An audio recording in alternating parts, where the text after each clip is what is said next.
Here we go. Good day and welcome, ladies and gentlemen, to an exciting match of King of the Hill where we have put Twig in the middle of the map and he is going to have to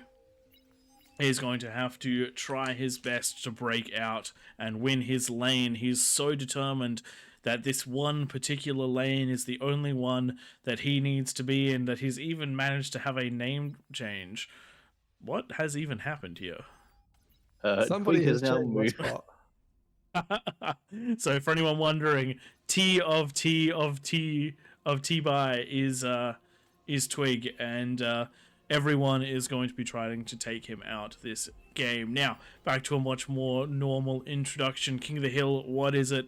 The Kings have 10 minutes, no rush time, which is determined by this lovely lava lake provided by a chronographer from the AllReasonNoLogic Discord.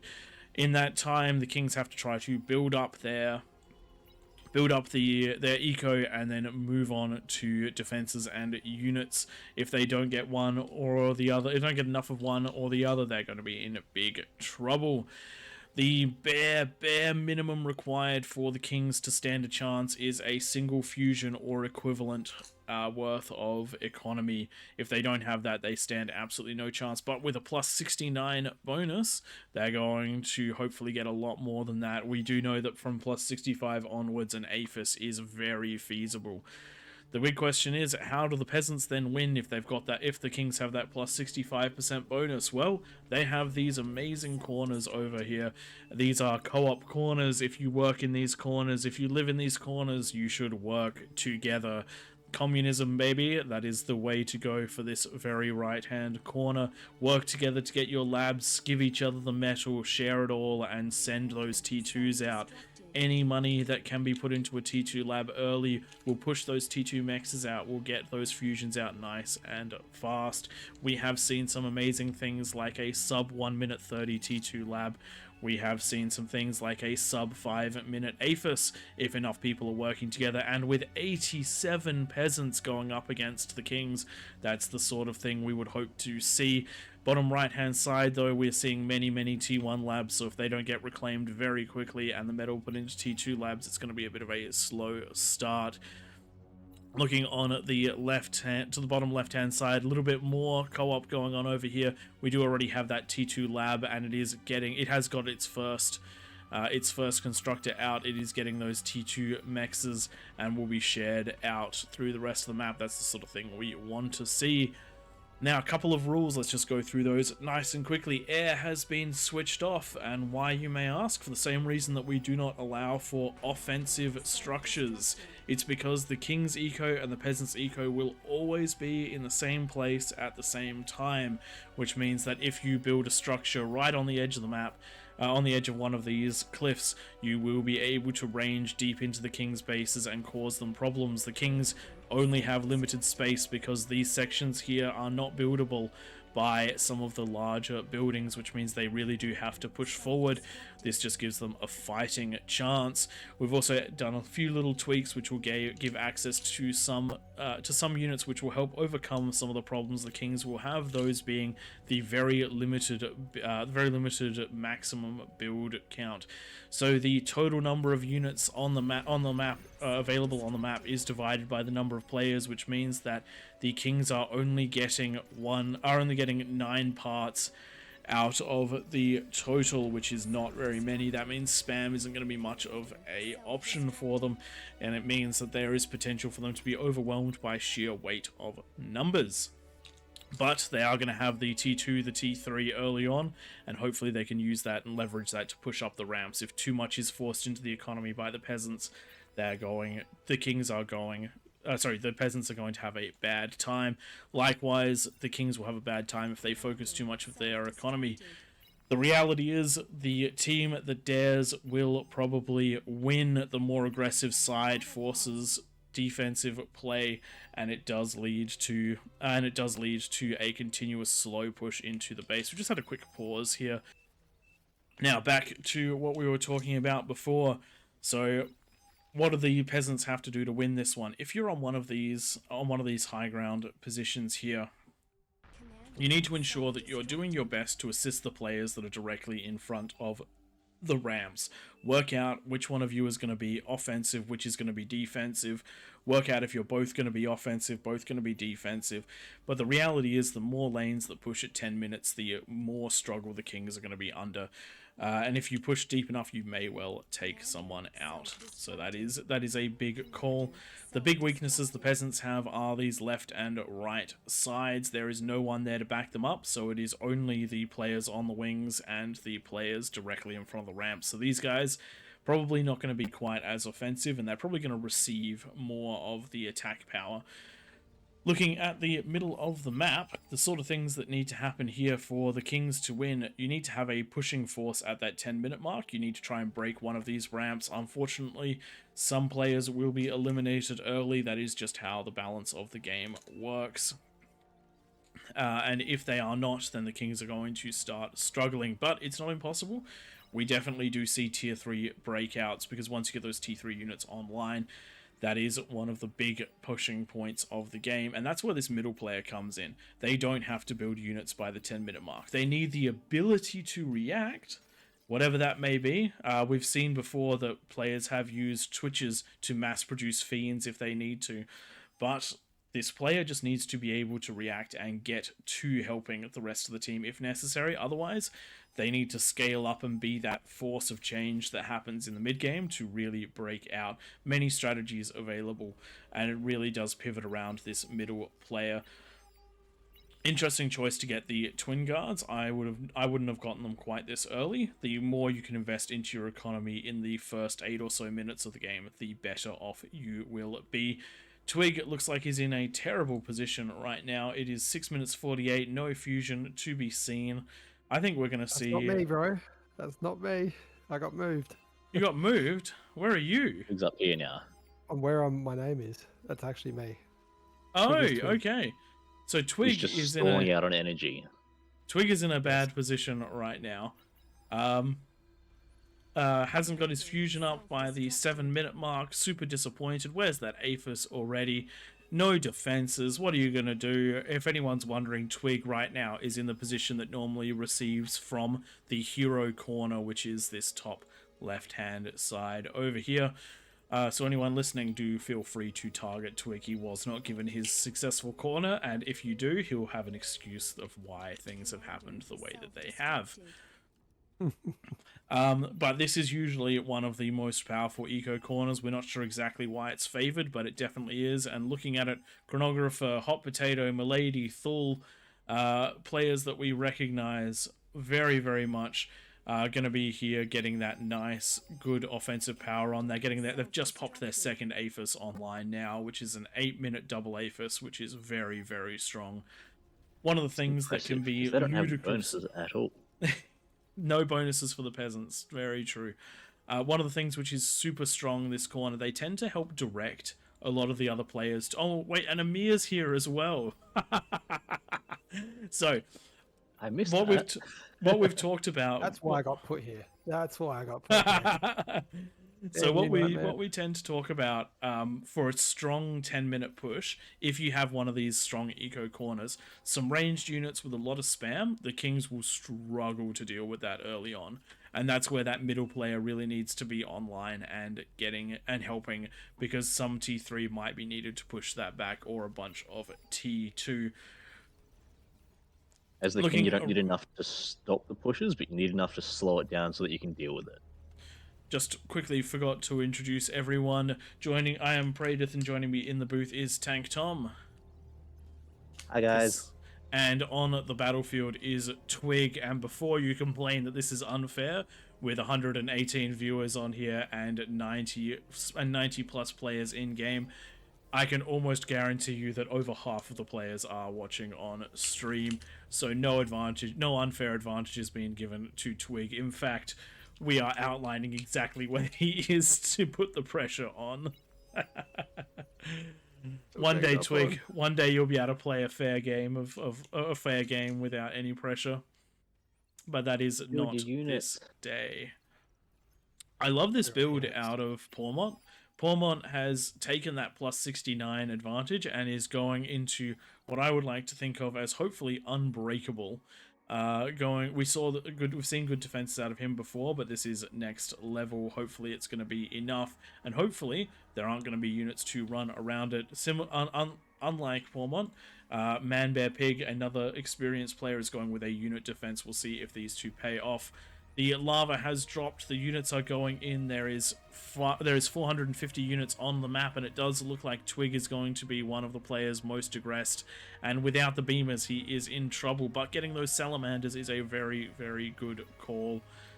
Salamanders going to help a lot to defend against these units. Those beams usually quite efficient, but there is quite the force pushing in here. Hopefully those mines will do a bit of damage, but the spread is a little bit too wide. Thankfully, Twig plenty of production capabilities, so these are starting to go down nicely. The full surround is helping. The T1.5 units was a good call. Not so expensive as they were going to break the bank, but strong enough to deal the damage. Lots of reclaim available, which means lots of additional units, but Twig is also having to deal with from that top side. Another push of those ticks, and they have gotten around the defenses, and they're not going for Twig, they're going for the exposed conversion. Exposed conversion is something you just cannot afford to have, especially with someone as weak as Twig in the lane next to you. Baby Elvis reset right before the Aphis comes online, and no defenses in the back here to stop continuous harassment. These ticks could even grab the fusion if Twig doesn't move those incisors a little bit deeper to defend them. Unfortunate for these players, sometimes it is the players next to you that make all of the difference. Twig doing his best to defend, but he does have an absolute powerhouse of players coming down on him. T1 units coming in force, and snipers backing them up, as well as the comm march of doom. Many comms making their way out here, and by players who are very, very strong at controlling them. So this is going to be Twig in real trouble. This is where players like Grumpiness need to be sending units to help. Right now we do have Baby Elvis, who has been essentially reset for the time being.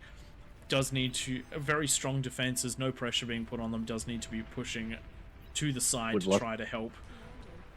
To see Baby Elvis be given some conversion.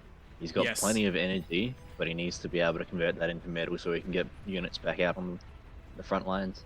I don't mind having some converters.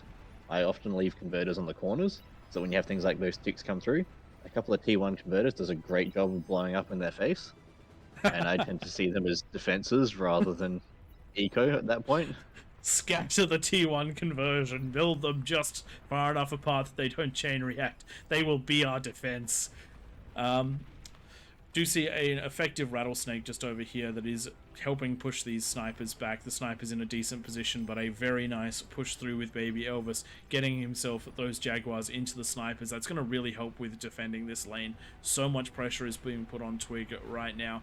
Really do need to see some additional help, but we did see a potential breakout from Twig. Unfortunately, wasn't quite able to break up that ramp. Too many defenses, too many comms, but he's doing a very good job with what he's got. He's scaling his economy, he's getting the units out, he's got defenses built all the way back, units just continuously trickling on, and with a lot of the other players not under pressure right now, there is the opportunity to help and push up. We're seeing some T2 units getting there to try to assist. And as this is all happening, the economy is slowly tricking back up towards the King's favor. If this goes on long enough and there isn't continuous scaling in the background from these players, eventually Twig will be able to break his way back out. Unfortunately, for the rest of the map, we're not seeing a huge amount of push out. Just got a for the mods, we've got a persecutor just attacking the high ground. One of the kings that was in Twig's position, currently with that persecutor a little bit too deep, has done a decent amount of damage, which is not ideal. Remember, no offensive structures. Happy for those defenses to be able to hit the bottoms of the ramps, but not to be able to shell up the top into the bases.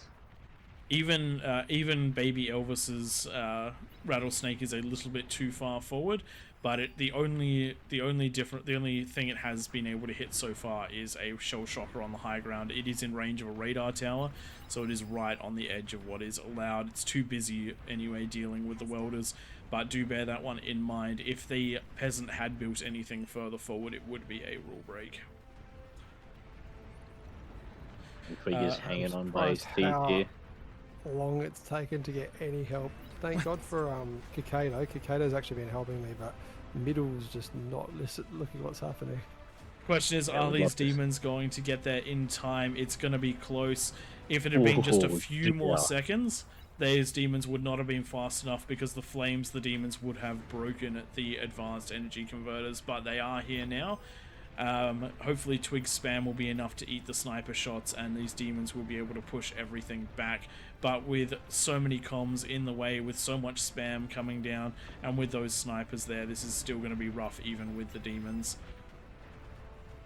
They've done a fantastic job of getting those commanders back up consistently. Looking at the bottom right hand side, it does look like the peasants have managed to start breaking into Lefar's base. Unfortunately, the defenses being static were not able to hold against the Sheldons. Sheldons managed to break through with the pawns in front, but the peasants are taking serious damage as retribution with these recluses going over the edge from Manbear Peak. There is a comm in position to do a lot about this, but it does go down, and a couple of the recluses still walking through and doing damage. The attack has been cleared up, and looking at the economy of Lefar, that 4 APHIS is going to be plenty. Something to bear in mind, people. You do have plus 69% bonus. That means that you need to have at least 6 converters per APHIS. It's not the 4 that you're used to. Right now, we do have Lefar producing 22,000 energy and only consuming 13 to 14,000. The game does not function as expected, and again, relying too much on these defenses does not have enough build power. They are being picked apart by snipers. Defenses are good as a place to fight within, but they cannot be relied upon solely. Structures are not the win condition that they need it to be. But units pushing up, comms going down, and this is a lane of counter pushing. Having a quick look back up to Twig's lane, those demons have managed to do what they needed to do. They've helped push everything back. The economy is rolling nicely in the middle. Twig is coming online in a decent way as well. But unfortunately, the snipers are taking just a huge toll on the demons, and a mere double D gun right there. Gonna lose the comm for it, but that's 2 demons down and a lot of damage done to the rest of the demons. This push is going to have to be a good one, because if they don't manage to get up that ramp anytime soon, that corner is just going to continue to scale. It is the biggest threat in at the match right now. And push coming in from this well right-hand side. Welders on their way. Oh, but they're turning back. If you never ever turn make back. It kind of in, never surrender. Keep going. You only need 1 to make it into the build power, and you can have a huge effect on that king. But if you turn around, they'll never make it, and you might as well have not pushed in. I do like the way that Lefar's splitting up their build power. Build power does chain react, so you do have to bear that one in mind. Does look like the demons are making their way up the ramp. Thule is there to interpose with the comm. Unfortunately, the comm is not invisible, so it could be targeted down. That's exactly what's happening. Comm targeted down. It's explosion turning against the defending peasants. Catapult taken down. That would have been quite a big threat. Ticks actually managing to grab the demon, which is not something you see every day. Comm getting ready Big to tick push on this bottom side coming up from the blue player. They're going to lose a lot on the way in, but they're going to make the build power. Oh, this is where you need to use an area reclaim command. Those ticks can be reclaimed very, very quickly, but that's going to be the build power going down. It is the T2 build power. Conversion. It is the T2 conversion. There's still plenty of T1, and there is still some build power, but this is the point where you need to start looking at more robust build power. This is where you want to start considering those decoy comms. And at this point, the Kings are getting very close to hitting their unit caps. They've all got plenty of economy. Looks like most of them are struggling to spend the economy that they have. So they really need to consider stopping that eco production, work out how they can most efficiently turn that into units that they're going to be able to make the most out of. What are they going to be able to get up those ramps with, and how they're going to support each other to do that? Exactly. If you look across the metal and energy income, almost all the kings are bouncing off the top with energy and are over halfway with the metal, which means that there is a spending issue, just as Tank Tom said. Things that you can do if you're in a situation like this: grab yourself some Quakers, just start firing on those wing positions, or do what is happening over on this left hand side, Kokado pushing through with just a sheer brute force worth of damage. It does not matter if you don't have spam, if your brutes are the spam.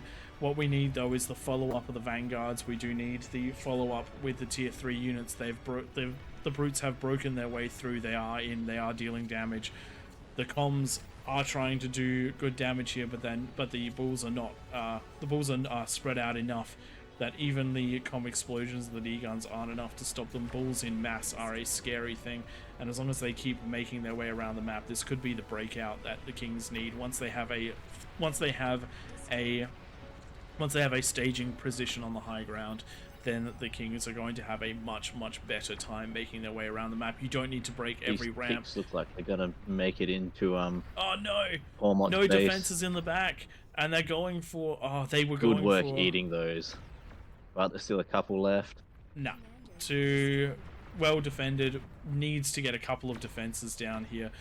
The front has been broken through. Oh no, they've decided to go to another base. They're moving over to the right hand side to Man Bear That's what Pig. we like to see.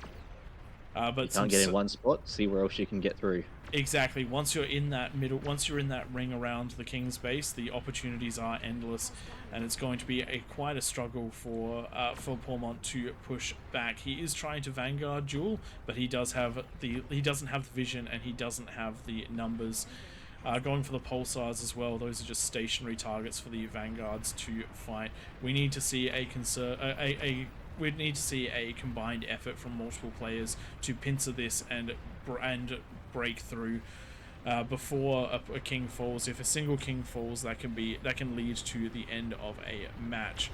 We need to see some T2 equivalents, T1 equivalents here to help defend. Just some massive units, some spam, something to assist and break through to those vanguards. It does look like the call has been heard, and Grumpiness is sending his demons down. Demons will help a lot with that spam, and hopefully they'll be able to get they'll be able to deny the vision and allow the vanguards to duel. Couple of Zars at the high ground, stopping these bulls from breaking up. They're just not in the same numbers as they were before. Interesting fight on the right hand side. Demons cleaning up a lot of the units there, but nothing overly crazy happening here. We need to see some offensives, just like this top right hand side, where the vanguards and the grunts have managed to push through, supported by the Razorbacks and the Recluse giving the high ground vision. This is what the Kings need. This is the second breakout point that they need, and again, another strong place for the Kings to be getting out. Not a lot of support can be given just yet. Hopefully the Kings are going to be able to both support that bottom side as well as continue this push. A large number of demons heading up towards Xenobot's comms are very vulnerable to the demons, but they can also absolutely annihilate them as well. It did reveal itself killing that Thor, and now it has been taken out. It is going to be demon versus demon action, as Amir has control of approximately the same number of demons as the King has, but pulling them back and allowing some space to try and build up a numerical advantage. Yes, some peasants are falling because of that decision, but sometimes those are the decisions that need to be made. You have to try and engage this in a good manner, otherwise you're going to be in a bad position. The Kings will always produce more units than you can individually, which means that the way that you engage is wildly important. Anything getting to this left-hand corner will do huge damage. I do believe the Kings have seen it. Let's just check the player view. They do not know that the Aphis are right on the edge of that cliff. Just where the demons went down, we have Aphis that are so vulnerable, it would take almost nothing to break through. The King's doing a great job of working through this, and it does look like a breakout is happening in the bottom left-hand corner. Grumpiness pushing those defensive demons through one hole. They found comms. These comms could be an absolute menace if they degunned, but unfortunately they were not controlled. Oh, they're all taking out going to a go couple down. of them, and they all go down there. So vanguards and demons now pushing up. This is turning into the four corners match. We have four Right-hand lanes that are side has breaking managed out. to push out with a few demons. This Those is commanders have crazy. managed to stop them. I thought that we were going to have a peasant victory. They did so well to push at this left-hand side. Unfortunately, there were just so few, and pushing on Pormont, but there were just so few peasants pushing early on that plenty of the kings were just able to eco to a crazy degree, and now they're getting up there. Does look like we also had the tremors activate on the high ground, absolutely destroying those positions. King's doing a fantastic job of breaking out, but it isn't over for the peasants. It never is. And the reason for All that... they need to do is get into one of the kings, pop the eco, and then the pressure swings wildly. Exactly. One king going down usually leads to a chain reaction of 2 or 3 kings going down, and a single unit getting into the middle of the map can completely change a game. The Grumpiness and Slicks just with crazy economies in that middle of the map. But the question is, will the kings be able to keep their momentum, or will it grind to a halt? Because even though we're seeing a lot of damage coming up, the units are going in a stream, and sometimes it is that concave that makes the difference. High ground catapults from Emir doing a wild amount of damage. Bottom right side is under a lot of pressure with the number of titans managing to get up, supported by that spam and those vanguards firing away. Hopefully so they'll be able like to... they're going to get the foothold there and continue that pressure up into that corner.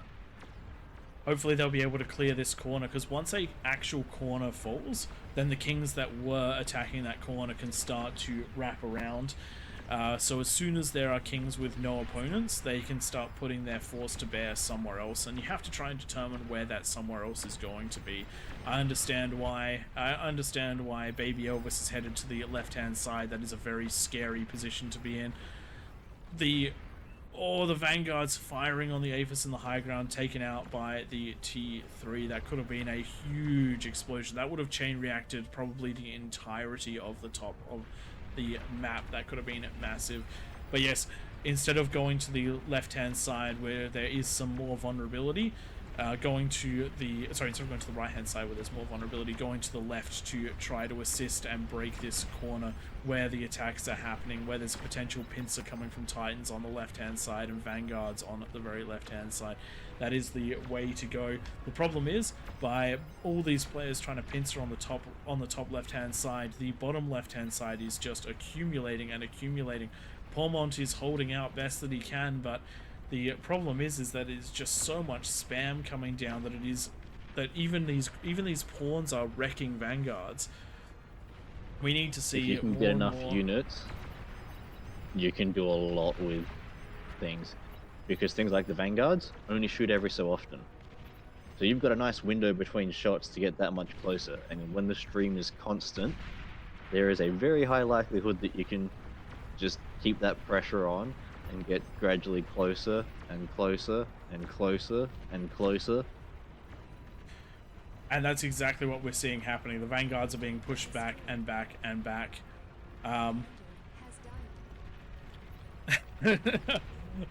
For those of you watching on stream and not listening, have a look at that bottom left-hand side. You can see what these are, and you can also see what the peasants are targeting. I love that. That is super clever. And it's forcing units to go in one particular direction, which is allowing for this push on the left-hand side to start making its way up towards some of the more vulnerable positions.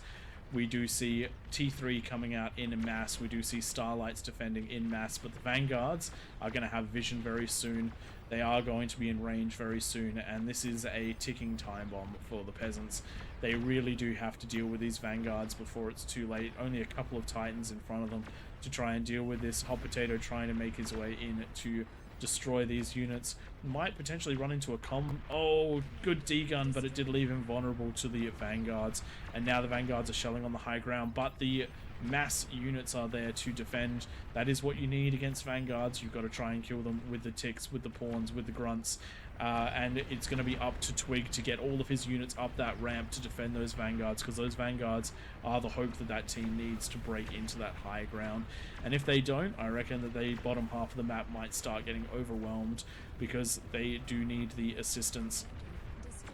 Reminder one corner for the Kings, nearly down. You don't need any T1 eco at all at this point. No. Eat your I wind. expect that everyone should be basically bouncing off their unit cap. So things like wind, T1 converters, those sorts of things aren't required, and you can get rid of them and have another 20 or 30 units. And that's one of the areas. Error right now where you can't actually reclaim in bulk. I have to reclaim things one at a time. Very annoying, because I've been trying to do that for a long time, but my APM is just not there. Just put them on a fight command. Just control D everything in your base, and you'll be Actually, fine. yeah, that'll work. Just grab your Yeah, comm, put it next to your eco, and then control D. That'll help you. We haven't seen King's bases implode when they try and get rid of their T1 conversion before. Don't worry about it. She'll be right. She'll be right. I am very nervous about the bottom half of this map, or the bottom left-hand half of this map. There's a lot of pressure coming out of this corner. Yeah, and it's That's got gonna a lot be, of res bots. It's not just that it's a lot of, it's so much pressure to be putting in one spot. It's an entire corner focusing on one player, and whilst he's getting some level of support, it's not huge. We're seeing massive spending problems. Remember, Kings, decoy comms if you need more build power, and a lot of these players, they just have too much eco. Look, they're not building spam, they're not building units anymore. Look at the economy bars. You've got to get rid of some of that eco and actually turn it into units, or you're just not going to have enough stuff. If you've got build power that's not actively making units at the moment, then it's probably not something that you need at this stage. You do not need more. There is eco. more than enough economy for the Kings. The Kings are at 7,000 income to the peasants 4 to 5,000 income. The problem is unit cap. They just do not have any units on the field. Looking at the right hand side, it does look like this area is starting to break. We've had a massive push up. You can see all of the T3 units bodies on the ground. The Juggernauts are marching though, and one of the things about the Juggernaut is even when it goes down, it doesn't overly matter, because if it gets close enough, it does the damage. There is a Behemoth here to try and deal with it. The Behemoth is going to get a ludicrous amount of damage done, but is it going to get enough damage done before the walking nukes get into the base? One Behemoth isn't a problem if all the build power gets taken down. It's going to slow them down. Just by being in the way. Yeah. Oh man, that cannon is a real monster, but that isn't the only side that's suffering right now. Just below that, the next ramp up to the high ground is making its way in with demons. There is nothing here really to stop it, just some shell shockers, and these units are going to find a lovely little eco in at the bottom right hand side before pushing up and doing a good amount of damage there. I'm super impressed with how well the peasants have done on this one, as well as the Kings. This one really could have gone either way. The amount of pressure put on Twig, the amount of pressure put on Pormon, if there had just been that little bit more pressure in a lot of the other lanes. And also, that's not to discount the pressure put on by this bottom right hand side. They nearly got into Lefar's base, but it just wasn't quite enough here. And now I think that the peasants need to put an all-out attack in to try and get into that middle of the map from the top left and the bottom left. These players really need to just almost try to sack absolutely everything just to get some chain reactions, just to get some damage into the base, because if they leave it too long, they're going to be crushed. Good guns are going to be coming out of this bottom left side. That is a lot. That was a lot of Titans going down. I only caught the back end of that because I wanted to grab the explosion from the top right, but that was, I do believe that was a force of 8 to 10 Titans, which were down to 2. Somewhere in that ballpark, and the only reason that one of them is there is because it wasn't in the group initially. Out of that initial group, only one survived. Looking at the left-hand side, top left-hand side, we do have a force that is trying to break their way into Twig yet again. Lots of Starlights, lots of spam, Resed Titans, Res Demons, all of the units trying to make their way up, and there is only... This is a decent time to try and do it. The units are moving around the map. Hopefully we'll see some real pushing power here, but unfortunately the Demons are just getting in there. There is just too much T3 right now. If they don't go, they're not going to get there at all, because once these Starlights start to die, they're going to completely chain react with one another. So it's going to be down to the Vanguards to start blind firing in there. There we go. Chain reaction on the Starlights, and that's the pushing power broken in at that top left-hand side. The only other thing we're going to see is potentially the push of the Behemoths over on the left side. Behemoth coming down from that top left side as well, though. But that's what I'm saying. Behemoths are an existential threat. You can pour so much damage into this, but it has 300,000 health left, even though it's already now about an eighth of the way into bases. The lane below it on the left has made it in. Those Titans. And these are all resed units too. There does not need to be much that has to get in here to do a lot of damage. If they just go down towards Kakedo's base, they do have a chain reaction waiting for them. All of those advanced converters will go. But unfortunately they're going for Twig's base, because we all know that if you beat Twig, even if you lose the game, it's still a technical win. They have done a good job of clearing all of that static defense that was there, so that means that the spam has now got a very good chance of being able to continue to push in. Ironically, the Juggernauts are doing a good job of dealing with the spam by blowing up. Yeah. No. That's my base going down. This is... chain reaction. Oh no, don't stop walking. Keep going. Get in the middle. Oh, Juggernauted. That's unfortunate. I was really hoping that would be an entire swing and the entire Centurico would blow up. All because of me. All because of Twig. That's alright, we set you up for this one. We coordinated with Nightmare to put you in the worst spot possible. I held. You held. You did a really good job. Yeah. You've done a great job of being able to hold this off, because there's been a lot of pressure consistently up in that corner. But unfortunately for the Peasants, the force of all the players that were dealing with the other side of the map are just now starting to arrive to try and deal with this. It does take a long time to walk across that map, but the units are here, the power is here, and unfortunately the corner is running out of steam. So much damage was done from that assault that came up the left-hand side, and the assaults that have come up from the right-hand side.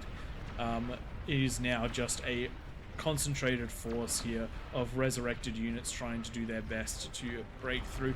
The bottom left-hand side is looking like it might potentially be the last possible hope, but they are struggling to break through. They're all spending really well. I've just clicked through to see they're all spending their metal, which means that they are producing as much as they possibly can.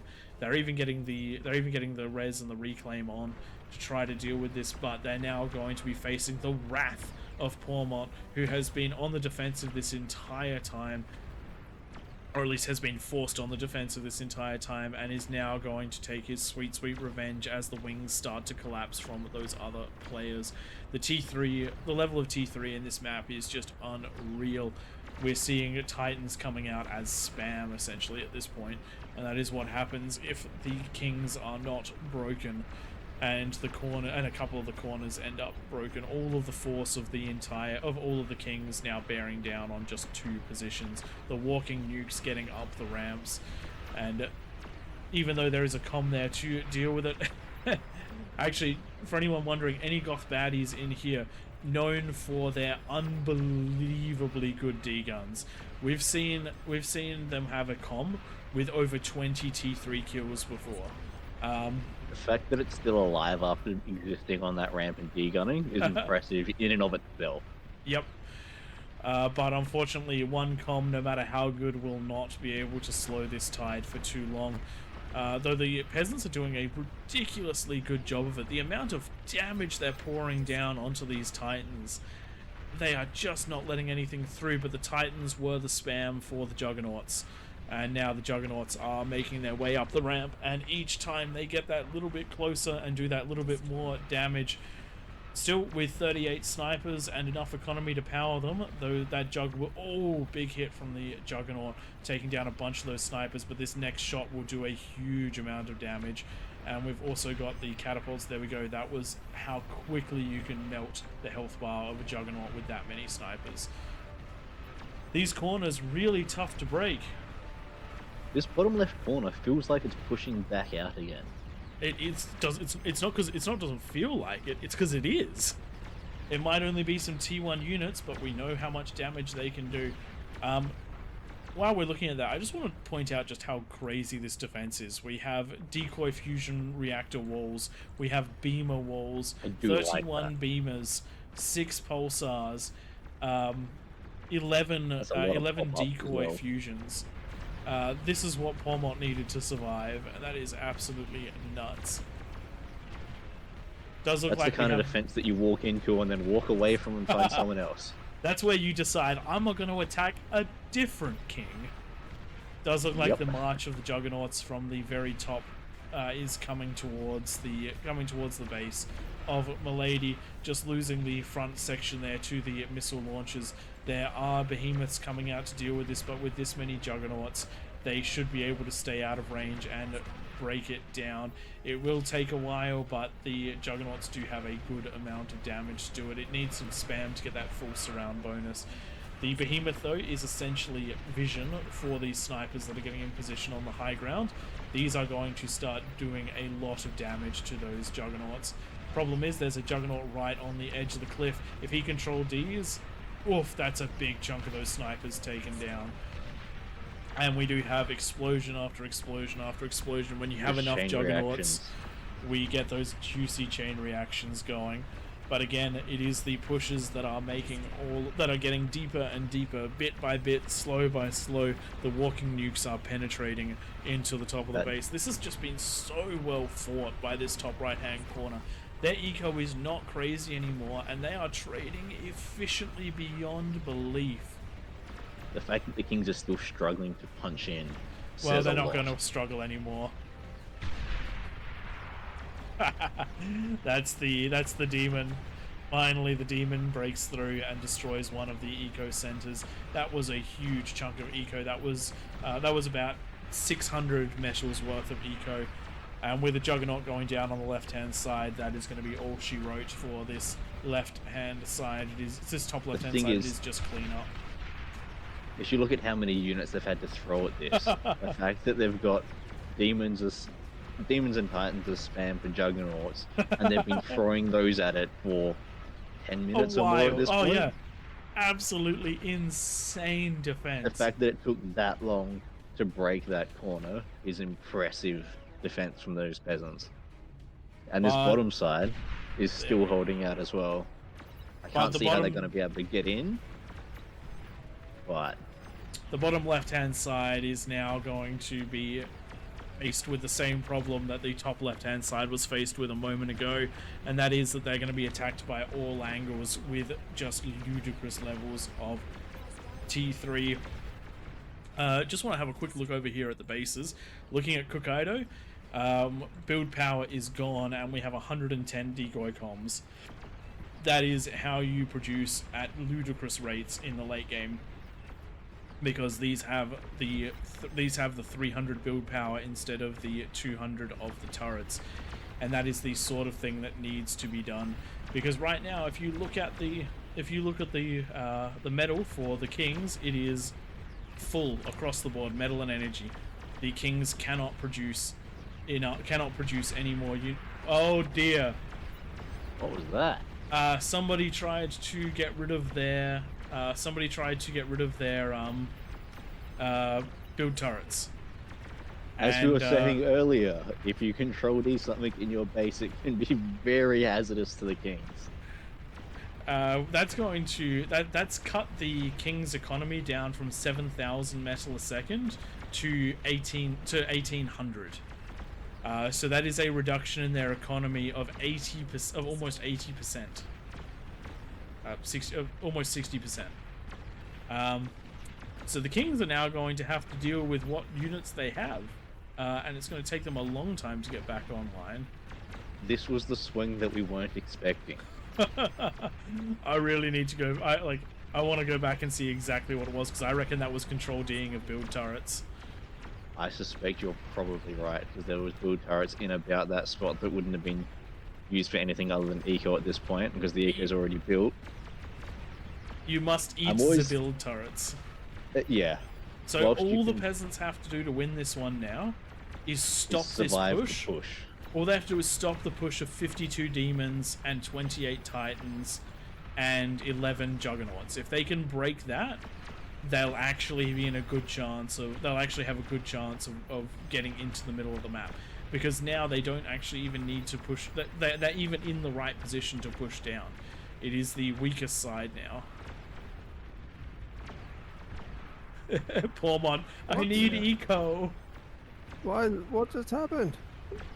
Somebody control D'd their build turrets. Again, a second time. Oh wait, another lot went off? Oh. Did I just get that with the tremor? I think I just got that with the tremor. As in you blew it up with a tremor by accident? Yeah. No, that corner. Peasants. I just got through one of the lanes there. Actually, yeah, I reckon you did. I reckon you did get it with the tremor. Sorry, we missed that. Well, unfortunately, with Twig's good shots and the chain reaction all the way into the bottom left-hand side of the base, I don't think the peasants are going to be able to produce enough to stop this attack. There's only 2 comms left, which means I don't think they're going to be able to comm this one down. Very well played out of the Kings, but spectacularly played out of the peasants. If the bottom left and the top left side had been able to do what they did with a little bit more aggression out of the rest of the map, the defenses needed to hold them just would not have been there, and it would have been a very, very one-sided match. But as it turns out, the Kings breaking the peasants just where they needed to, and the Kings holding on just hard enough. Very nicely done. I reckon we got the balance on this one pretty spot on. 69 bonus turns out to be the correct bonus. Sexy It was bonus. very touch and go right at that start. And that is the end of those comms. For King and Country, GG time. That was a control D or an intentional. Hot potato. Mission failed, boys. We'll get them next time. God, I love God. All right. Have a quick look at the damage and the efficiency. That just I hurts. don't even want to see it. I don't even want to see it. All right, let's have a quick look. So, damage efficiency. Let's. I'm trying to sort by damage efficiency, but I don't think I can with this many players. That's all right. Twig, your damage efficiency was 55%. Wow, all of the Kings at negative efficiency. Negative. And then we have every King's game, I reckon. We have Scav at 400% efficiency. We've got Jalio at 170% efficiency. We've got Zedra at we've got Pew Pew, I think, at 300%. What a great, the damage great dealt graphs, being able to see those peasants well and truly represented. Man. Look at that. And also, sorry, this is the super important bit, that 10 to 15 minute mark, even though it's so tiny on the screen, you can see how much blue is up in that higher ground, and that's the sort of thing, more and more of that leads to more and more peasant victories. You saw how close they got to. What's that? What were you on there? Metal use damage or damage dealt? Damage dealt. That first little bit, but then looking at the peasants running through this one, just so much damage there. Metal produced it just got away from the Kings, just got away from the peasants, but there is also that one peasant line right up in the middle of most of those Kings. Very well done by everyone. Yeah, defensive rag should be okay as long as it can't shoot past the ramps. Set it to return fire only. Return fire into your face. Anything that shoots it's gonna have a bad day.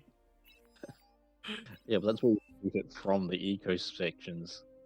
So you just use the collateral damage to pop the eco rather than having to do it yourself.